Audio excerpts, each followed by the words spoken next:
All things change except barbers. The ways of barbers and the surroundings of barbers. These never change. What one experiences in a barber's shop the first time he enters one is what he always experiences in barber shops afterward till the end of his days. I got shaved this morning as usual. A man approached the door from Jones Street as I approached it from Main, a thing that always happens. I hurried up, but it was of no use. He entered the door one little step ahead of me, and I followed in on his heels, and saw him take the only vacant chair, the one presided over by the best barber. It always happens so. I sat down, hoping that I might fall heir to the chair belonging to the better of the remaining two barbers, for he had already begun combing his man's hair, while his comrade was not yet quite done rubbing up and oiling his customer's locks. I watched the probabilities with strong interest. When I saw that number 2 was gaining on number 1, my interest grew to solicitude. When number 1 stopped a moment to make change on a bath ticket for a newcomer and lost ground in the race, my solicitude rose to anxiety. When number 1 caught up again, and both he and his comrade were pulling the towels away and brushing the powder from their customers' cheeks, and it was about an even thing which one would say next. First, my very breath stood still with the suspense. But when at the culminating moment number 1 stopped to pass a comb a couple of times through his customer's eyebrows, I saw that he had lost the race by a single instant, and I rose indignant and quitted the shop to keep from falling into the hands of number 2, for I have none of that enviable firmness that enables a man to look calmly into the eyes of a waiting barber and tell him he will wait for his fellow. Barber's chair. I stayed out 15 minutes and then went back, hoping for better luck. Of course, all the chairs were occupied now, and 4 men sat waiting, silent, unsociable, distraught, and looking bored, as men always do who are waiting their turn in a barber's shop. I sat down in one of the iron-armed compartments of an old sofa and put in the time for a while reading the framed advertisements of all sorts of quack nostrums for dyeing and coloring the hair. Then I read the greasy names on the private bayroom bottles, read the names and noted the numbers on the private shaving cups in the pigeonholes, studied the stained and damaged cheap prints on the walls of battles, early presidents, and voluptuous recumbent sultanas, and the tiresome and everlasting young girl putting her grandfather's spectacles on, execrated in my heart the cheerful canary and the distracting parrot that few barbers' shops are without. Finally, I searched out the least dilapidated of last year's illustrated papers that littered the foul center table and conned their unjustifiable misrepresentations of old, forgotten events. At last my turn came. A voice said next, and I surrendered to number 2, of course. It always happens so. I said meekly that I was in a hurry, and it affected him as strongly as if he had never heard it. He shoved up my head and put a napkin under it. He plowed his fingers into my collar and fixed a towel there.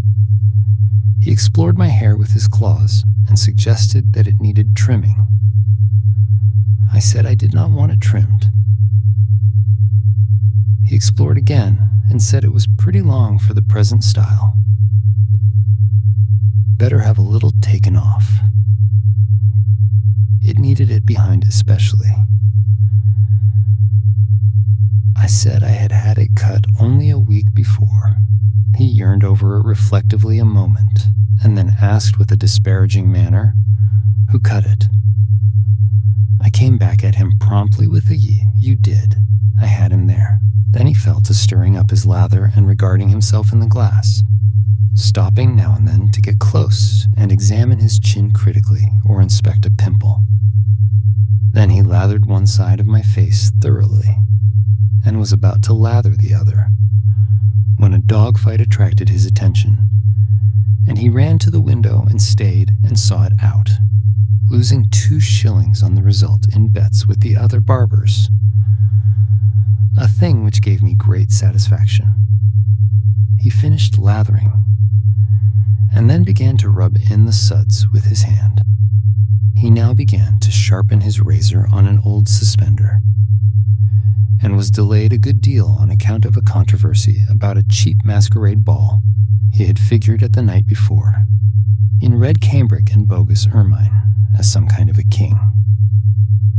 He was so gratified with being chaffed about some damsel whom he had smitten with his charms that he used every means to continue the controversy by pretending to be annoyed at the chaffings of his fellows. This matter begot more surveyings of himself in the glass, and he put down his razor and brushed his hair with elaborate care, plastering an inverted arch of it down on his forehead, accomplishing an accurate part behind, and brushing the 2 wings forward over his ears with nice exactness. In the meantime, the lather was drying on my face and apparently eating into my vitals.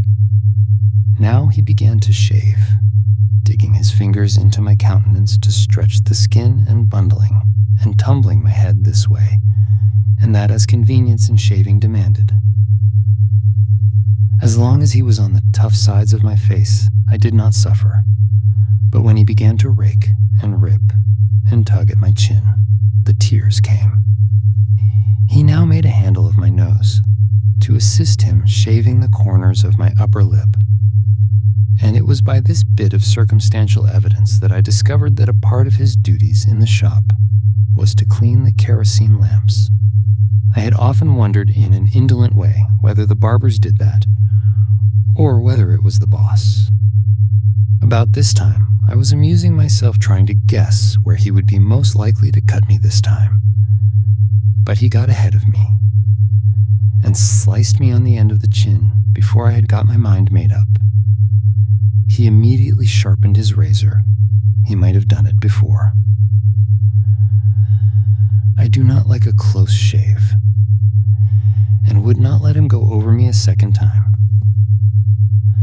I tried to get him to put up his razor, dreading that he would make for the side of my chin, my pet tender spot, a place which a razor cannot touch twice without making trouble. But he said he only wanted to just smooth off one little roughness, and in the same moment he slipped his razor along the forbidden ground, and the dreaded pimple signs of a close shave rose up smarting and answered to the call. Now he soaked his towel in bay rum and slapped it all over my face nastily, slapped it over as if a human being ever yet washed his face in that way. Then he dried it by slapping with the dry part of the towel, as if a human being ever dried his face in such a fashion. But a barber seldom rubs you like a Christian. Next he poked bay rum into the cut place with his towel, then choked the wound with powdered starch, then soaked it with bay rum again, and would have gone on soaking and powdering it forevermore, no doubt, if I had not rebelled and begged off. He powdered my whole face now, straightened me up, and began to plow my hair thoughtfully with his hands. Then he suggested a shampoo, and said my hair needed it badly. Very badly. I observed that I shampooed it myself very thoroughly in the bath yesterday. I had him again. He next recommended some of Smith's hair glorifier, and offered to sell me a bottle. I declined. He praised the new perfume, Jones's Delight of the Toilet, and proposed to sell me some of that. I declined again. He tendered me a toothwash atrocity of his own invention, and when I declined, offered to trade knives with me. He He returned to business after the miscarriage of this last enterprise, sprinkled me all over, legs and all, greased my hair in defiance of my protest against it, rubbed and scrubbed a good deal of it out by the roots, and combed and brushed the rest, parting it behind, and plastering the eternal inverted arch of hair down on my forehead. And then, while combing my scant eyebrows and defiling them with pomade, strung out an account of the achievements of a 6-ounce black and tan terrier of his till, I heard the whistles blow for noon and knew I was 5 minutes too late for the train. Then he snatched away the towel, brushed it lightly about my face, passed his comb through my eyebrows once more, and gaily sang out next. This barber fell down and died of apoplexy 2 hours later. I am waiting over a day for my revenge. I am going to attend his funeral.